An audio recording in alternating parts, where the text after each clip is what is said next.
Good morning, very very good morning बच्चों। तो आइए अपनी क्लास की हम शुरुआत करें एक बार फिर से। और लास्ट क्लास तक मैंने आपको सिंपल सिंपल कुछ बातें बताई थी कि हमारी जो इनकम होती है वो कितने टाइप की होती है। ठीक है, तो हमारी इनकम कितने टाइप की होती है वो मैंने आपको बातें बताई थी बच्चों। कितने टाइप की होती है हमारी इनकम। सबसे पहले हमने देखा कि हमारी 4 हेड ऑफ इनकम तो स्पेसिफिक है और 5वें हेड ऑफ इनकम आपकी जो इनकम 4 हेड में नहीं आती वो इनकम 5वें हेड में चली जाती है। फिर हमने कुछ और भी बेसिक बातें की थी, सेक्शंस क्या होते हैं, सब सेक्शंस क्या होते हैं, और भी छोटी मोटी बातें हम इसमें कर रहे थे।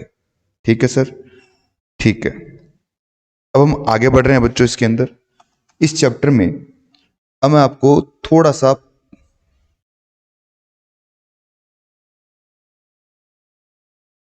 लिखना स्टार्ट कीजिए मेरे साथ साथ। अब हम बात करते हैं बच्चों असेसमेंट ईयर और प्रीवियस ईयर की। इसमें अब नोट नंबर 2 बनाओ। एक होता है बेटा previous year.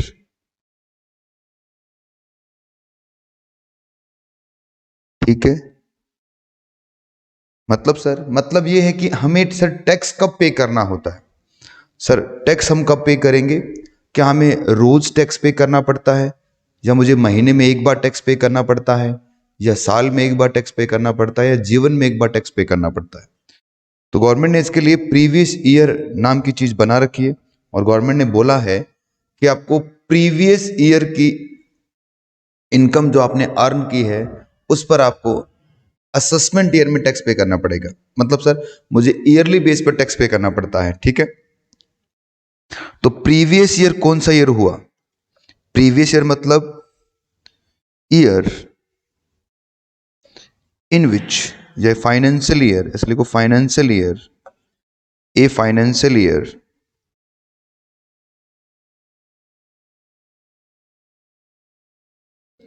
in which income is earned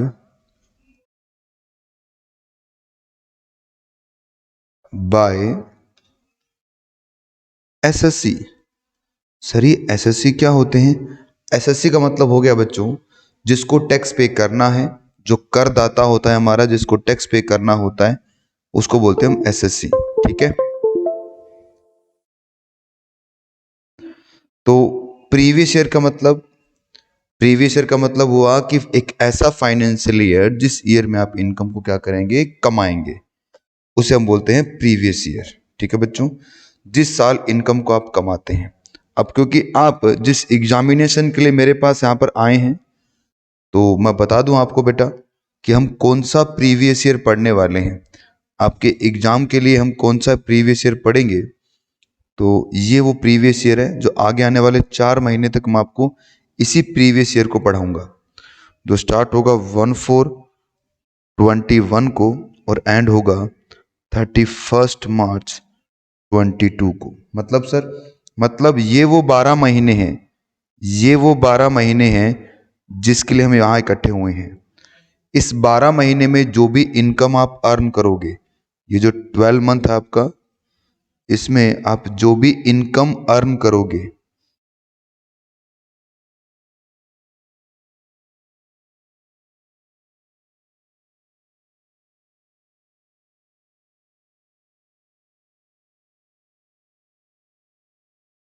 तो ये क्या बन जाएगा आपका प्रीवियस ईयर बन जाएगा। तो उसे हम क्या कह देंगे बेटा, प्रीवियस ईयर कह देंगे। तो मुझे आपको फाइनेंस एक्ट 2021 पढ़ाना है, और इसका जो प्रीवियस ईयर है जिसको डिनोट करते हैं हम पी वाई से, प्रीवियस ईयर को पी वाई से डिनोट करते हैं, तो इसका जो प्रीवियस ईयर है बच्चों वो है आपका 21-22। आपका जो एग्जाम होने वाले हैं, या तो आप जून 22 में एग्जाम देंगे, या फिर आप दिसंबर 22 में एग्जाम देंगे, तो आपको इस एग्जाम के लिए ये फाइनेंस एक्ट पढ़ना है। सर मतलब ये फाइनेंस एक्ट पढ़ने का मतलब, देखिए बेटा इनकम टैक्स हर साल चेंज होता है। बाकी जो किताबें हैं आपकी सेम रहेंगी, उसमें कुछ भी चेंजेस नहीं आएगा। पर इनकम टैक्स की बुक क्या होती है, हर साल चेंज हो जाती है, उसमें काफ़ी सारे अमेंडमेंट्स आते हैं। तो ये इनकम को कैलकुलेट करने के तरीके, ये सब क्या हो जाएंगे आपके, डिफरेंट हो जाएंगे। ठीक है, तो इसके लिए गवर्नमेंट साफ कह रही है कि आपको हर साल नए टैक्स रेट के हिसाब से टैक्स देना पड़ता है। तो क्योंकि आप एग्जाम के लिए इकट्ठे हुए हैं हम, तो जून या दिसंबर 22 के एग्जाम देने वाले हैं हम। तो इस केस के अंदर जून या दिसंबर 22 का एग्जाम अगर आप दे रहे हैं, तो इस केस में आपको प्रीवियस ईयर 21-22 पढ़ना पड़ेगा, जो स्टार्ट होगा 1/4/21 से लेकर 31 मार्च 22 तक। ठीक है बच्चों, अब जिस साल में आपने इनकम को अर्न किया है उसे हम कह देते हैं प्रीवियस ईयर। और ये वो प्रीवियस ईयर है जो मुझे आपको पढ़ाना है, ये 12 महीने बच्चों जो मुझे आपको पढ़ाने हैं। अब तीसरा होता है इसमें, मतलब थर्ड पॉइंट है इसमें, assessment year. Assessment year sir, हाँ, ये प्रीवियस ईयर में इनकम को कमा लिया तो असेसमेंट ईयर पर उस कमाई गई इनकम पे टैक्स भी तो पे करोगे मेरे भाई, या खाली इनकम ही कमाओगे आप? नहीं सर, टैक्स पे करेंगे। तो जब टैक्स पे करोगे उसे कहते हैं हम असेसमेंट ईयर। तो असेसमेंट ईयर को डिनोट करते हैं हम AY से। ये होता है बेटा ए ईयर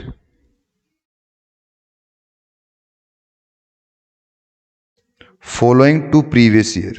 प्रीवियस ईयर के बाद का जो ईयर होता है उसे हम क्या कहते हैं, असेसमेंट ईयर।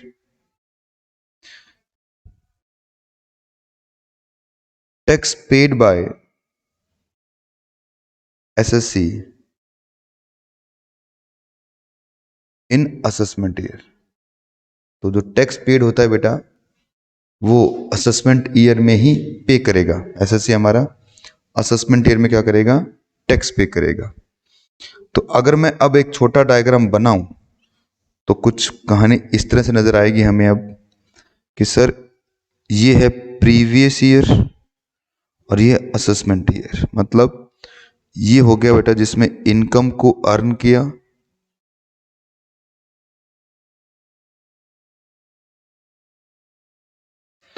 और ये बेटा इस अर्न की गई इनकम पे यहां पर क्या करेंगे, पेड टैक्स। तो जिस साल इनकम को अर्न किया 1/4/21 से लेकर 31 मार्च 22 और 31 मार्च 23, तो प्रीवियस ईयर कौन सा है आपके सिलेबस के हिसाब से, 21-22, और असेसमेंट ईयर कौन सा सिलेबस के हिसाब से, 22-23। ये हमें पढ़ना है बच्चों, ठीक है ना। आपके मॉड्यूल अपडेट हो गए हैं वेबसाइट के ऊपर, आप देख सकते हैं, वहाँ पर आपको असेसमेंट ईयर यही पढ़ना है वहाँ पर 21-22। और मॉड्यूल से तो वैसे भी नहीं पढ़ना क्योंकि सारा मैं नोट्स बना के चलूंगा, तो मॉड्यूल को तो आपको देखना तक नहीं है, ठीक है। सब क्लास में ही हम नोट्स बनाएंगे सारा का सारा। कुछ पॉइंट्स मैं लिखवा दूंगा, कुछ पॉइंट्स आपको मैं प्रिंट आउट दे दूंगा, तो ये सब चलता रहेगा। पर फिलहाल हमने दो चीजें आज पढ़ी, एक होता है प्रीवियस ईयर, एक होता है असेसमेंट ईयर। जिस ईयर में इनकम को आप अर्न करते हैं वो ईयर होता है आपका प्रीवियस ईयर। और अर्न की गई इनकम पे जब आप टैक्स पे करेंगे, या जिस ईयर में आप उस प्रीवियस ईयर की इनकम पे टैक्स पे करेंगे, उसे हम क्या कह देंगे, असेसमेंट ईयर कह देंगे, ठीक है बच्चों। तो वो बनेगा आपका असेसमेंट ईयर। तो प्रीवियस ईयर के बाद क्या आएगा आपका, असेसमेंट ईयर। आगे बढ़ते हैं नेक्स्ट। अब मैं आपको कुछ टैक्स रेट बता रहा हूं, टैक्स रेट।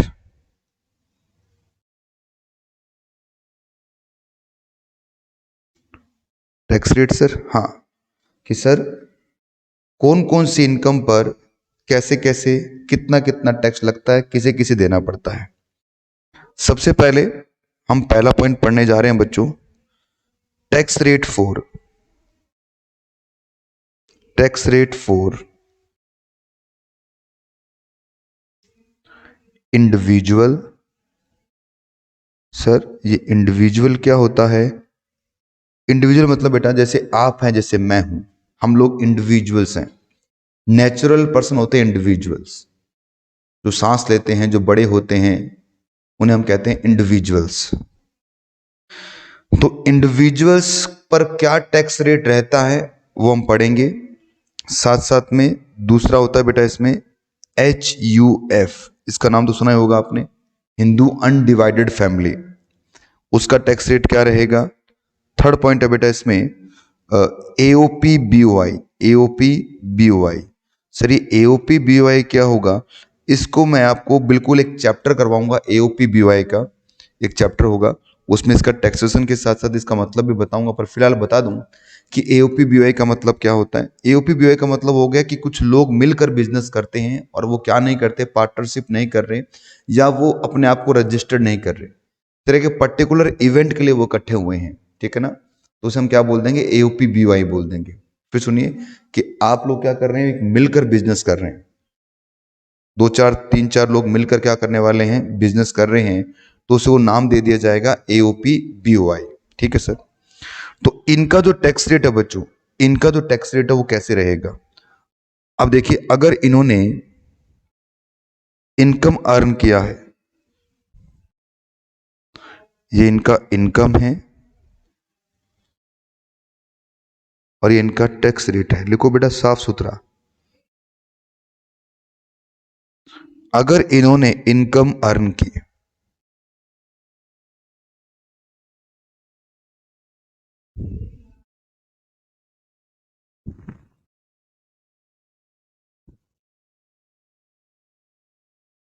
अप टू 2,50,000, तो टैक्स रेट क्या होगा बच्चों, टैक्स रेट होगा 0%, that is no tax payable.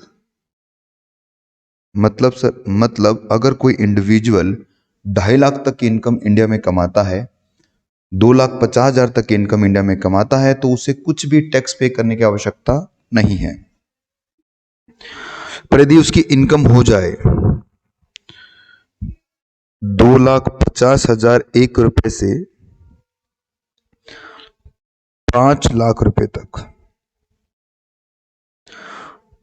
मतलब ये जो बीच का डिफरेंस है बेटा, डिफरेंस कितना हो गया इसका, हम कह सकते हैं नेक्स्ट 2,50,000, तो नेक्स्ट 250 पे कितना आएगा, 5% टैक्स रेट, ठीक है। अगर उसकी इनकम हो जाए 5 लाख से ज्यादा और 10 लाख तक, तो उसको 20% टैक्स देना पड़ेगा, ठीक है। और यदि उसकी इनकम हो जाए बच्चों 10 लाख से भी ज्यादा, अब आगे कितना मर्जी, आगे एंड अबव 10 लाख से जितना भी ऊपर होगा उस पर टैक्स कितना लगेगा, 30%। मतलब सर, मतलब इंडिया में जो टैक्स लगता है बच्चों, वो प्रोग्रेसिव नेचर का टैक्स होता है। सर प्रोग्रेसिव नेचर, हाँ, कि जो जितना अमीर होगा गवर्नमेंट उससे उतना ज़्यादा टैक्स लेगी, तो जितना गरीब होगा गवर्नमेंट उसको उतना एग्जम्प्ट करती चली जाएगी। सोचिए, एक आदमी जो बड़ी मुश्किल से पूरे साल में 2-3 लाख रुपए कमाता है, तो गवर्नमेंट उससे टैक्स बहुत कम ले रही है, 2.5 लाख तक तो टैक्स लग ही नहीं रहा। और एक आदमी जो 10 लाख से भी ऊपर कमाता है, तो गवर्नमेंट उसका स्लैब रेट कितना बना देती है, 30%। गवर्नमेंट क्या बोल रही है कि भाई तुझे 30% टैक्स देना पड़ेगा। अब ये बात ऐसे समझ में नहीं आएगी, इसको समझने के लिए कुछ एग्जाम्पल्स लिखेंगे अपन। सबसे पहला एग्जाम्पल, मान लो एक मिस्टर पवन है, आप चाहो तो अपना नाम लिख सकते हो, मैं तो मेरा नाम लिख रहा हूं, जिनकी एज एज 32 ईयर की है, 32 साल के हैं मिस्टर पवन, ओके सर। इनकी जो टोटल इनकम है, टोटल इनकम, इनकी टोटल इनकम है बच्चों, पहले केस के अंदर कितनी है, पहले केस में मान लेते हैं सर 3,50,000 है, या फिर दूसरे केस में इसकी टोटल इनकम कितनी है, दूसरे केस में है 7,80,000, तीसरे केस में टोटल इनकम कितनी है इसकी, ये मान लेते हैं हम 15,75,000। ठीक है ना। कैलकुलेट करना आपको इनका टैक्स कितना होगा, कैलकुलेट करो आप टैक्स। तो आइए बच्चों बिना समय खराब किए हुए इसके टैक्स की कैलकुलेट करने की कोशिश करें हम, है ना। टैक्स कैलकुलेट आसान है बिल्कुल। तो सबसे पहले सॉल्यूशन के अंदर हम पॉइंट नंबर 1 लिखेंगे, if total income of mister पवन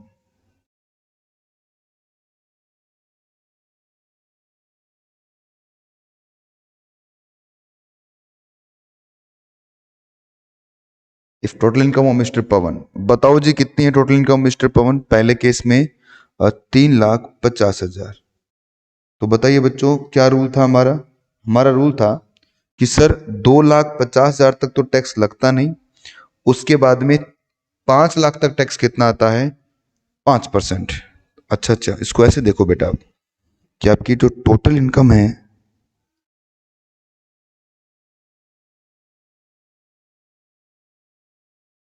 ये है 3,50,000 रुपए की। तो इसके अंदर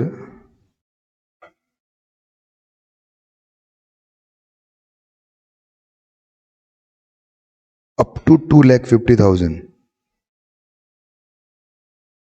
क्या टैक्स आएगा, 0%, मतलब 0 टैक्स। पहले 2,50 पे टैक्स लगता ही नहीं ना बेटा। इसका मतलब अब कितना बच गया बेटा, बैलेंस कितना बच गया। सर ये बैलेंस बच गया है 1,00,000 रुपए का, है ना। तो इस 1,00,000 पे टैक्स कितना आएगा बच्चों, 5% के हिसाब से, क्योंकि 2,50 से लेकर 5,00,000 तक टैक्स कितना होता है आपका, 5% होता है ना बेटा, ये 5% होता है आपका टैक्स। तो इसलिए साफ साफ लिखा हुआ है। तो टैक्स कितना आएगा बच्चों आपका, अब आपका टैक्स आएगा सर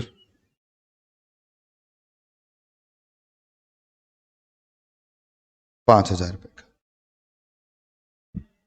ये है पहला केस। अगर इसकी इनकम हो जाए 7,80,000 तो बनेगा हमारा दूसरा case, case number 2।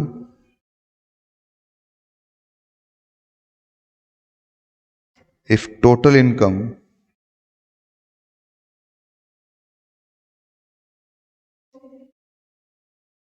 Of mister Pawan कितनी हो जाए बच्चों, 7,80,000। तो अब क्या होगा सर, तो फिर से वही हम एक कैलकुलेशन करके देखते हैं। यहां लिखता हूं मैं टोटल इनकम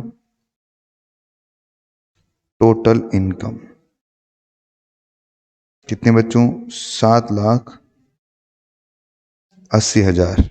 ठीक है। तो बताओ मेरे प्यारे बच्चों इसमें आप कितने टुकड़े करने वाले हैं। सर सबसे पहला टुकड़ा तो हम करेंगे कि पहले 2,50 पे टैक्स नहीं लगेगा, 2,50,000। तो अप टू 2,50,000 और मैं टैक्स क्या कर रखा है, 0। टैक्स पेबल क्या आएगा, 0। अब 2,51,000 से लेकर 5,00,000 तक, इसका मतलब क्या हो गया, नेक्स्ट कितना, 2,50,000। नेक्स्ट 2,50,000 पे टैक्स रेट कितना आएगा आपका, 5% आएगा, जो कितना हो जाएगा 12,500। अब जो बच गया, अब जो बैलेंस बच गया बच्चों, बताओ कितना बैलेंस बच गया, कि सर 5,00,000 तक तो टैक्स आपने निकाल लिया। सर कैसे निकाला 5,00,000 तक, देख बेटा इसको और डिटेल में समझते हैं अपन। ये गवर्नमेंट क्या बोलने जा रही है, गवर्नमेंट कहती है कि आपका पहला 2,50,000, जैसे मान लो ये आपकी इनकम है, ये आपकी इनकम है, तो इस इनकम का पहला 2,50, पहले 2,50 के ऊपर टैक्स क्या लेंगे हम, 0 लेंगे। उस इनकम का अगले 2,50 पर नेक्स्ट 2,50 का मतलब क्या हो गया, कि इनकम कहां तक पहुंच गई आपकी, यहां से लेकर यहां तक देखोगे तो इनकम पहुंच गई 5,00,000। हाँ सर, तो अगला जो 2,50 है उस पर टैक्स कितना लगी गवर्नमेंट आपसे, 5% लेगी। तो मैं कह सकता हूं कि सर मेरी 5 लाख तक की इनकम पर 5 लाख तक की इनकम पे टैक्स कितना आता है कि सर पहले 250 पे तो हो गया 0, अगले 250 पर कितना आएगा बच्चों, मल्टीप्लाई 5%, तो कितना हो जाएगा 12,500, 12,500। ठीक है। अब इसके बाद में कहां तक जाना है मुझे जाना है अगले 5 लाख पर। अगला 5 लाख का मतलब क्या हो गया, मेरी इनकम कहां तक पहुंच गई, यहां तक 5 लाख है, तो इसके बाद और 5 लाख में जाऊंगा तो कहां तक पहुंच गया मैं, 10 लाख पहुंच गया। तो ये जो अगला 5 लाख है बेटा उस पर लगता है 20%। फिर उसके बाद जो इनकम होगी उस पर कितना लगेगा, उसके बाद जितना भी रहेगा उस पर रहेगा 30%। ठीक है ना, मैं फिर बता रहा हूं एक बार आपको, फिर सुनो ये कैसे बनेगा ये डायग्राम, या कैसे टैक्स का कैलकुलेट किया जाएगा, कैलकुलेशन। फिर देखो बहुत ही सिंपल लैंग्वेज में कि सर आपकी पहली जो इनकम होती है, जैसे ये इनकम है, आपने कमाया कितना, अगर आप कमाते हैं 2,50,000 तक, अगर आप कमा रहे हैं कितना, अप टू 2,50,000, 2,50,000 तक जो आपकी इनकम होती है उस पर टैक्स लगता है 0। अगर आपने इससे भी आगे कमाया है तो गवर्नमेंट कह रही है 5 लाख तक पहुंच जाओ, इसका मतलब अगला 250, उस पर टैक्स कितना आएगा, 5%। तो अगर मैं इसको यहां से देखूं, यहां से लेकर यहां तक कहां पहुंच गया मैं, 5 लाख तक पहुंच गया ना, क्योंकि 250 ये रहा, 250 ये रहा। ये आपके पास सोचो 5 लाख रुपए है, तो पहले पहले 250 पे टैक्स लगेगा नहीं, अगला 250 पे कितना लगेगा, 5%। फिर गवर्नमेंट कह रही है इसके बाद जो आप कमाओगे, इसके बाद कहां तक, 10 लाख तक, मतलब अगले 5 लाख पर। तो अगले 5 लाख का मतलब कितना हो गया, अगर ये 5 है, अगला 5, तो यहां से लेकर यहां तक कितना हो गया, अब 10 लाख हो गया। तो अगले 5 लाख पे जो टैक्स रेट होगा वो होगा 20%, और इसके बाद कितना होगा, 30% रहेगा। इसके बाद कितना हो जाएगा, 30%। तो अगर इस क्वेश्चन में देखें तो आपने 7,80,000 कमाया है, तो 7,80,000 में पहले 250 पे टैक्स कितना है, 0% है। अगले 250 पे, अगला 250 मतलब ये वाला, इस दो पे कितना होगा, 5%। अब बताओ 10 लाख से कितना कम रह गया, अब जो भी 10 लाख से कम रह गया आपका, तो आप कहेंगे सर कि सर 7,80,000 माइनस 5 लाख, तो अगला कितना रह गया, अब 280 तो रह गया। तो ये बैलेंस 280 जो आपका है, बैलेंस 280 जो आपका होगा उस पर कितना आएगा, 20%। तो इसीलिए तो इसको स्लैब रेट बोलते हैं बच्चों, हम इसको क्या बोलते हैं, स्लैब रेट के हिसाब से टैक्स पे किया। तो ये होगा 56,000, इसमें जुड़ेगा कितना, 12,500। तो टैक्स कितना हो गया, 0 प्लस 12,500 प्लस 56,000, तो ये आ गया आपका 68,500, 68,500। ये लो भाई, ये आ गया आपका टैक्स पेबल। हाँ जी, बात समझ में आई सबको, बोलो ना, क्या आपकी बात समझ में आई सबको। चलिए अब तीसरा क्वेश्चन करके देखते हैं अपन। तीसरे क्वेश्चन के अंदर 15,75,000 लिखा हुआ है, तो थर्ड क्वेश्चन के अंदर यही बना लेते हैं थर्ड क्वेश्चन। तो इसको मैं यहां बनाता हूं, थर्ड क्वेश्चन, सॉल्यूशन नंबर आपका थर्ड है बच्चों। If total income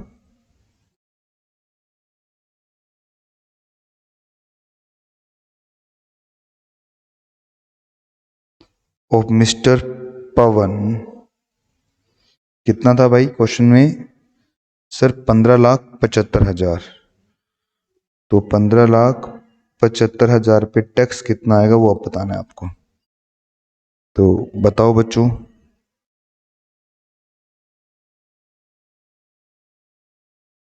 total income कितना आया आपका, 15,75,000। तो इस 15,75 में से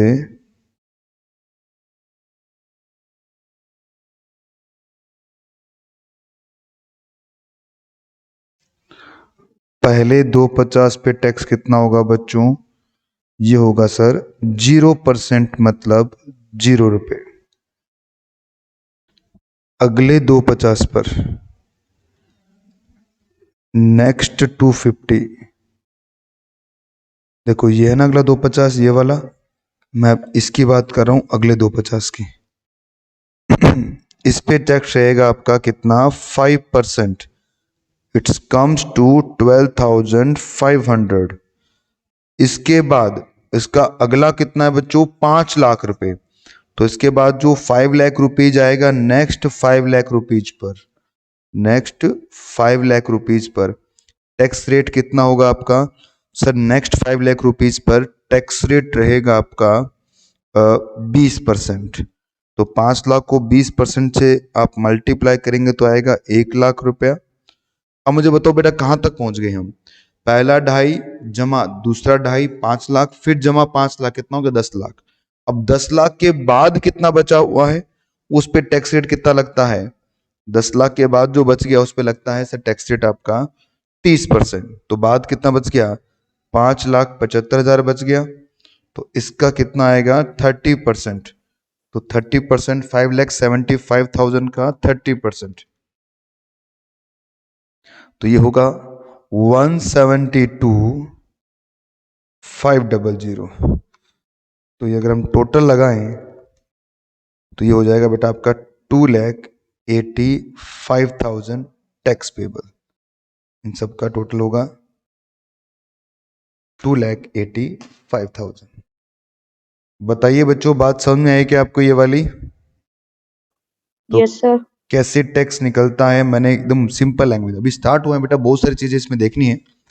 तो सिंपल लैंग्वेज में मैंने बताया कि कैसे कैसे आपका टैक्स निकलेगा। तो बहुत आसान है, पहले 250 पर कुछ टैक्स नहीं लगेगा, अगले 250 पर। अभी देखिए ये जो हमने लिखा है ना ये स्लैब रेट, अब मैं इसको एक अलग एंगल से लिख के दिखाता हूं आपको, ये ज़्यादा आसान होगा। अगर हम बुक की बात करें तो लोग की लैंग्वेज में ऐसे लिखा जाता है जैसे मैंने लिखा है, ये जो लिखा है ना मैंने, ऐसे ही हमारे इनकम टैक्स में लिखा जाता है। और हम एक काम करते हैं, इनकम टैक्स में ऐसे नहीं लिखकर नॉर्मली बताता हूँ कैसे लिख सकते हैं इसको अपन। तो मैं इसी चीज को मैं दूसरे एंगल से लिख के दिखाता हूं आपको। मैं कहता हूं यहां लिखता हूं मेरी इनकम और ये है टैक्स रेट। तो अगर आपकी इनकम कितनी है, अप टू 250 है, 2,50,000 तक इनकम है, तो टैक्स क्या होगा, 0 होगा। इसके बाद अगले 250 मतलब नेक्स्ट 250, 2,50,000 के बाद के दो 250 होंगे, उस पर टैक्स कितना आएगा, 5%। उसके बाद वाले 5 लाख मतलब सर 2,50,000 के बाद 250, फिर उसके बाद 5 लाख जो होगा उस पे होगा 20%। और उसके बाद जो होगा नेक्स्ट एंड अबव, तो जो भी होगा उस पे कितना होगा, 30% टैक्स रहेगा। तो आसान है, पहले 250 पर टैक्स कुछ नहीं आएगा, दूसरे 250 पे टैक्स 5%, अगले 5 लाख पे टैक्स 20%, और उसके बाद टैक्स कितना है, 30%। चलो भाई अब हम एक नोट लिखेंगे, नोट सब कुछ क्लास में ही यहीं पे बनाएंगे सारा का सारा। तो एक नोट लिखिए मेरे साथ साथ, नोट क्या बोलता है नोट, नोट कहता है if individual having as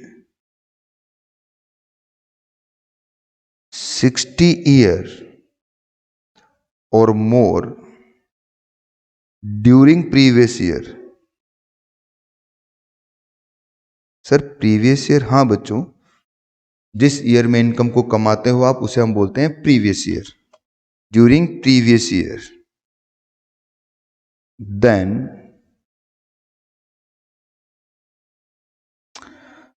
slab rate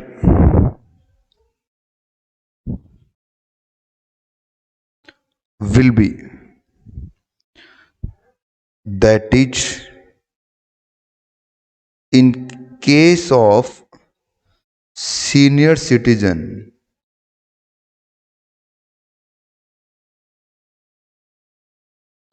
slab rate, अगर आप एक सीनियर सिटीजन हैं सर सीनियर सिटीजन कौन होते हैं? वो लोग जिनकी एज 60 साल हो जाए। ड्यूरिंग द प्रीवियस ईयर में कभी भी 60 साल या उससे ज्यादा के जो हो जाते हैं उन्हें हम सीनियर सिटीजन बोलते हैं। और सीनियर सिटीजन का कितना टैक्स होगा सर, कैसे लगेगा? गवर्नमेंट ने सीनियर सिटीजन को थोड़ा सा बेनिफिट दिया है। गवर्नमेंट कहते हैं भाई आप सीनियर सिटीजन हैं तो हम आपको थोड़ा सा बेनिफिट देते हैं। सर बेनिफिट मतलब इनकी नॉर्मली क्या होता है, 2.5 लाख तक की इनकम पे टैक्स नहीं लगता। नॉर्मली क्या होता है बच्चों, 2.5 लाख की इनकम पे टैक्स नहीं लगता। बट अगर सीनियर सिटीजन होगा तो उनकी 3 लाख तक की इनकम पे टैक्स नहीं लगेगा। और उनका जो स्लैब रेट होगा वो कुछ इस तरह से बन जाएगा बेटा। लिखो स्लैब रेट क्या बनेगा। अब इनका स्लैब रेट जो होगा वो थोड़ा अलग होगा बच्चों। तो यहां पर लिखता हूं इनकम और यहां लिखता हूं tax rate for senior citizen.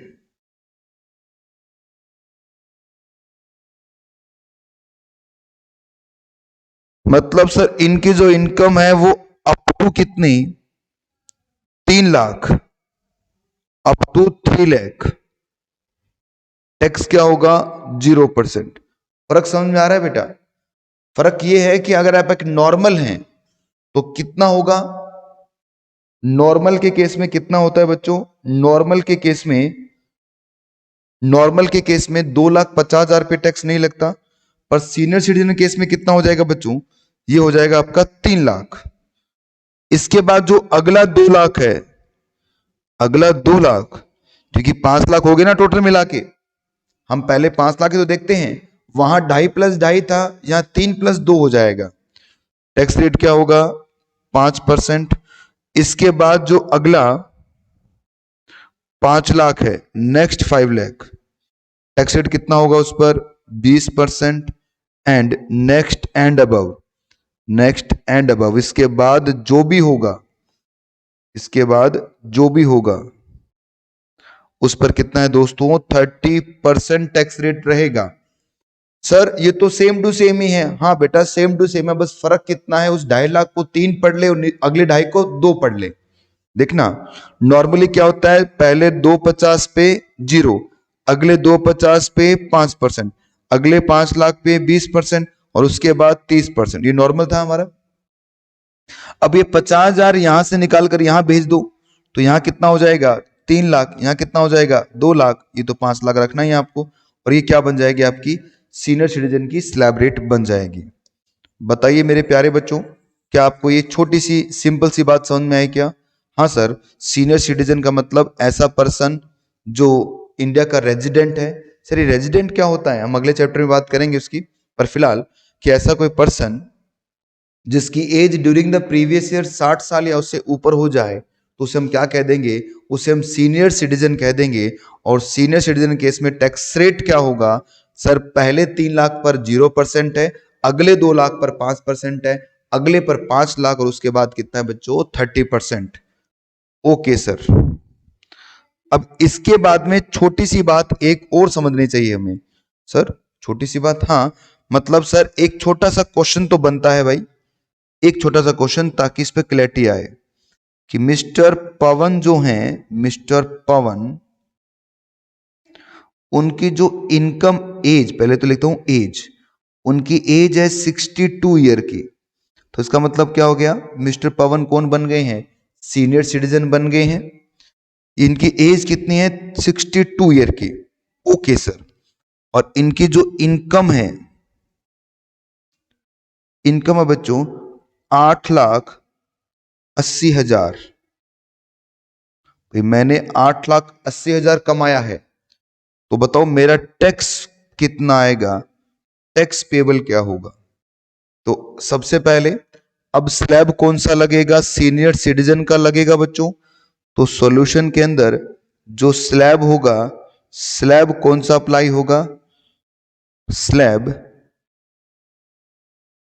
Apply होगा बच्चों आपका सीनियर सिटीजन का। सर कैसे पता चल रहा है, अरे भाई एज देखना ऊपर कितनी है उसकी। हाँ सर 60 से ज्यादा का है। सर अगर पूरा 60 साल हो तो क्या करना है, तो भी सीनियर सिटीजन है। फिर 60 साल या उससे ऊपर वाला क्या होगा? देखो मैंने क्या लिखा है, 60 ईयर और मोर लिखा हुआ है।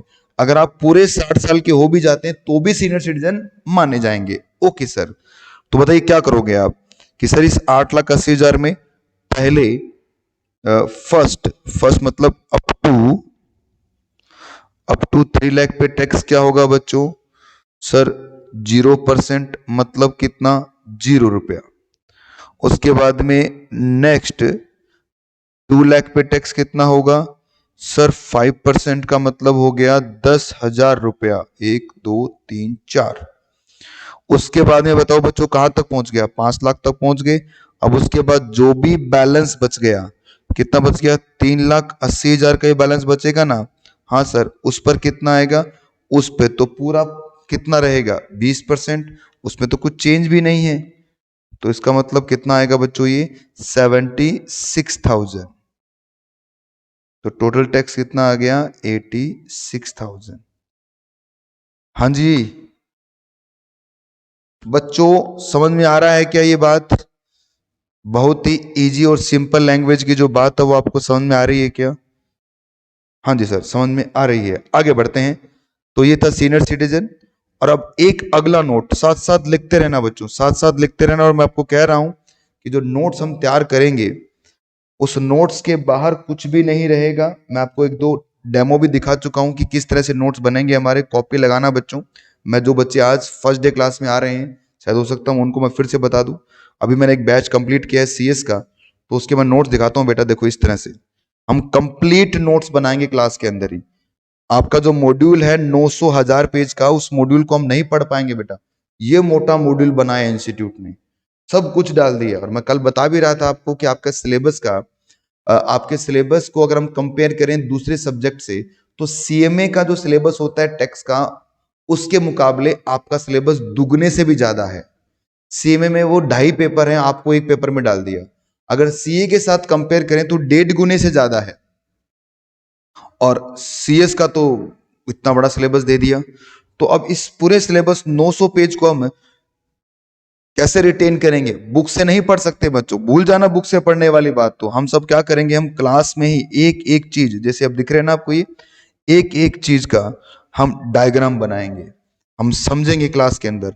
और ये देखो, एक सैलरी नाम का टॉपिक है, उसके मैंने नोट्स दिखा रहा हूं आपको, ऐसे ही हैं। और ये नोट्स ही आपको मदद करेंगे आपका पूरा सिलेबस करवाने में। तो बढ़िया सी कॉपी लगा के रखना आप, ताकि हम साथ साथ ये सब कुछ करते रहें। तो आपकी बैच की मैं कॉपी निकाल लेता हूँ, ठीक है? तो आइए बेटा अगला नोट लिखते हैं। नोट के साथ साथ में हम इसके सारी बातें साथ साथ लिखते रहेंगे हम। सर सारी बातें? हाँ, विद नोट और उसका example. End of the day आपको कुछ भी नहीं ओपन करना।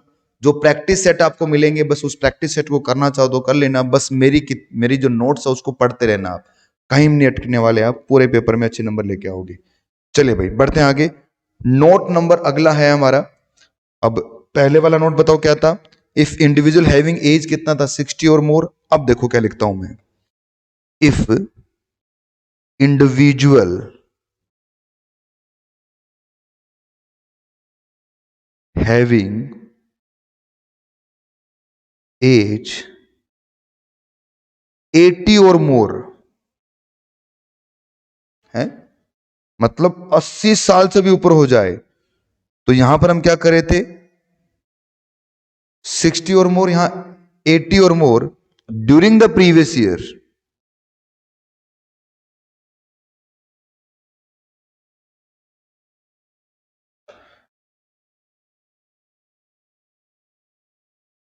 तो जो स्लैब रेट है, slab rate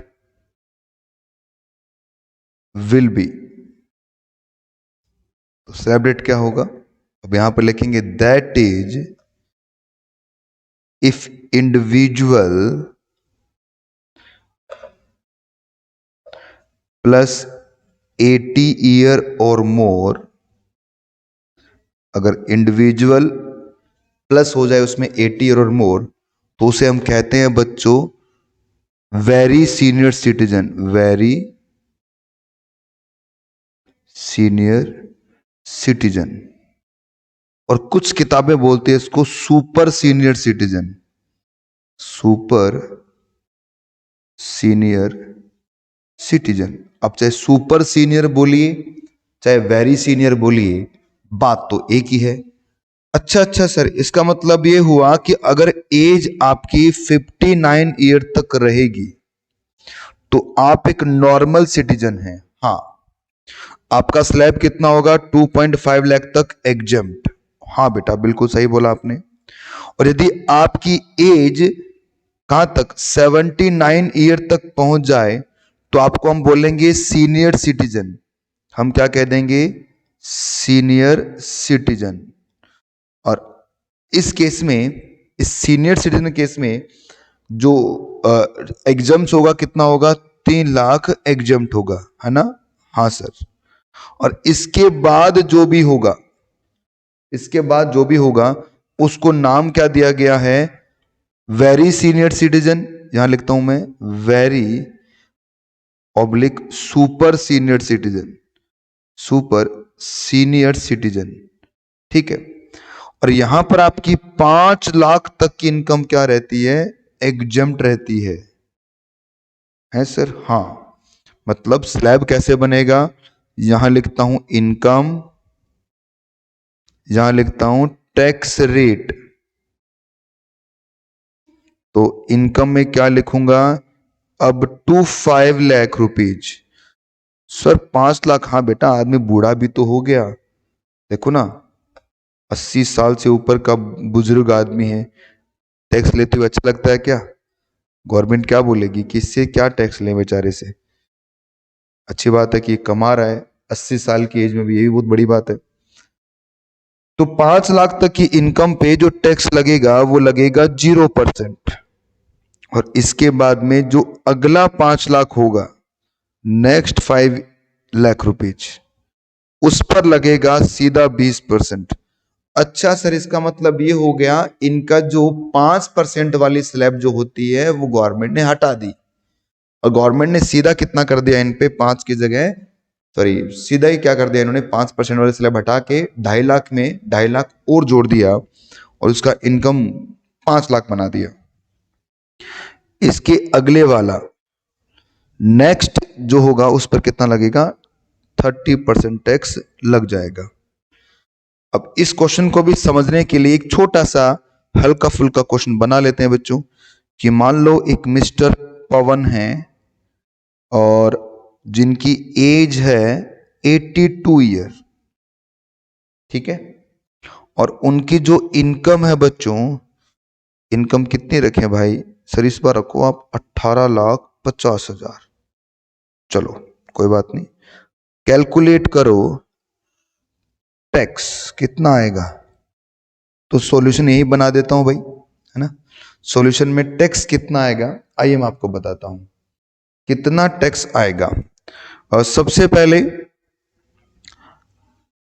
up to 5 lakh tax क्या आएगा? पहले 5 लाख पे टैक्स होगा आपका 0%, मतलब 0 रुपया। अगले 5 लाख पर, अब देखो अगला 5 का मतलब क्या हुआ कि हम कहां तक पहुंच चुके हैं?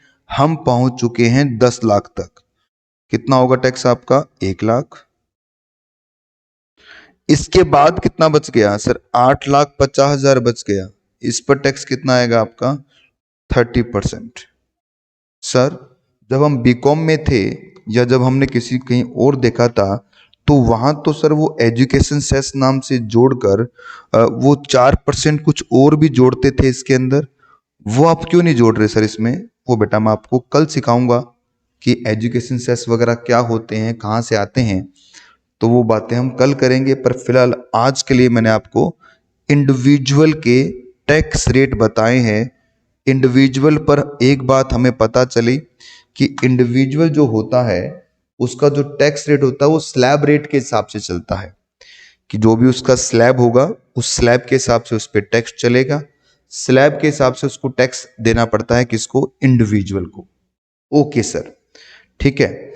और अगर वो उसकी एज 60 से ऊपर चली जाती है या 60 साल हो जाती है तो ये स्लैब आपका 3 लाख का हो जाएगा। और यदि ये इसकी एज 80 या उससे ऊपर चली जाएगी तो स्लैब कितना हो जाएगा? 5 लाख रुपए का। बताओ भाई बच्चों, जितने भी बच्चे जुड़े हैं बताइए, क्या आपको ये इतनी सी बात समझ में आ रही है क्या? Yes sir. चलिए, अब हम समय 10 मिनट बचा है केवल। अगला टॉपिक मैं बता नहीं पाऊंगा आपको, तो 5 मिनट का ब्रेक ले लीजिए, 5-7 मिनट का, क्योंकि आपने भी सर ये स्लाइड दिखा दो एक बार। सारी स्लाइड्स पूरी, ये कौन सी देखनी है बेटा? स्क्रीनशॉट लेना है तो यहां से ले लीजिए, आप यहां से भी ले लीजिए।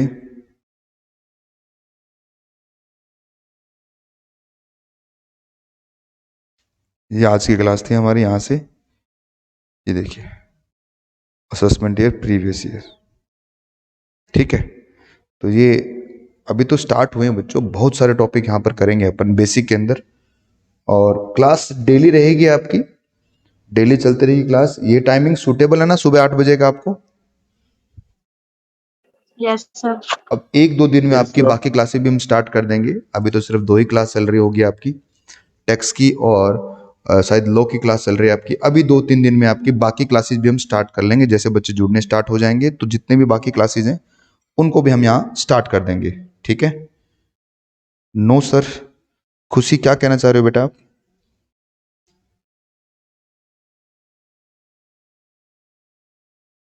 नो सर मतलब? अच्छा, दूसरी क्लासेस स्टार्ट नहीं हुई इसके लिए अप्लाई कर रहे होंगे आप। ठीक है, अभी अभी करेंगे ना बेटा, 2-4 दिन में ही कर देंगे, टेंशन मत लो आप, हमारे काम है। आप तो थक जाओगे, इतनी सारी पढ़ाई होगी यहाँ पर, इतने सारे नोट्स मिलेंगे आपको। ठीक है, तो चलिए मिलते हैं अगली क्लास में, तब तक के लिए बाय बच्चों। और अभी आप क्लास को लीव मत करना, क्योंकि इसी लॉगिन आईडी पे आपको अगले टीचर मिलने वाले हैं। ठीक है बच्चों, तो मिलते हैं, बाय।